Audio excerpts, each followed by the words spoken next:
The word pardon gets thrown around, but what Governor Polis is considering here is a commutation. It's a different form of clemency that is just a shortening of Tina Peters' sentence.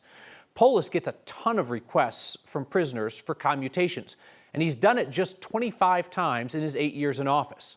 We analyzed every one of his commutations, and Tina Peters would stand alone in showing no remorse for what she did and taking no responsibility for the harm she caused. No other inmates have received a commutation from Polis solely for a harsh sentence, and Peters would have the shortest sentence Polis has ever commuted by more than 3 decades. What is it to get clemency in Colorado? Very difficult. Kyle Giddings from the Colorado Criminal Justice Reform Coalition knows very few prisoners will get a letter like this from Governor Polis. Each letter contains the same line: "You have taken accountability for your actions and recognized the mistakes you have made in the past. You are remorseful and ready to advance to a new phase of life."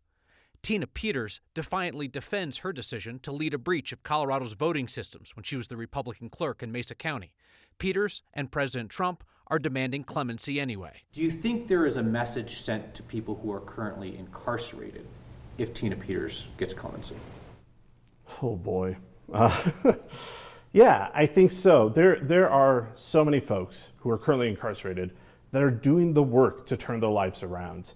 We get stories and we get letters every day from people who are currently incarcerated asking for help and navigating the processes of returning home and returning to their community.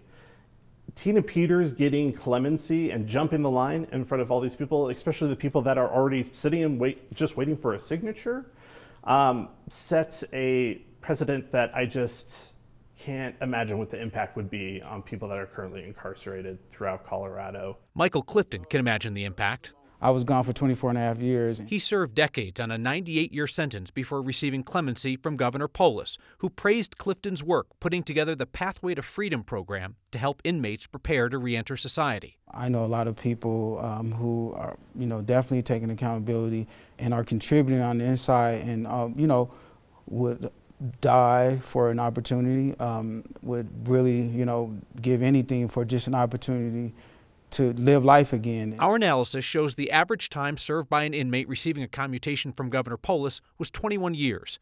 Excluding life sentences, their average sentence, 80 years. Tina Peters has served 1 year on a 9-year sentence. Polis has mentioned Peters' age and health. He has issued one commutation for age and health to an 84-year-old who was blind, deaf, suffering from dementia, and using a wheelchair. Peters is 70 years old. Cancer survivor. She had a cough in prison. Her lawyer says that's improved. And her supporters celebrated when prison video recently emerged of Peters fending off a far younger inmate, pushing the woman across the room with a hand at her neck. Peters' attorney said she didn't start that fight.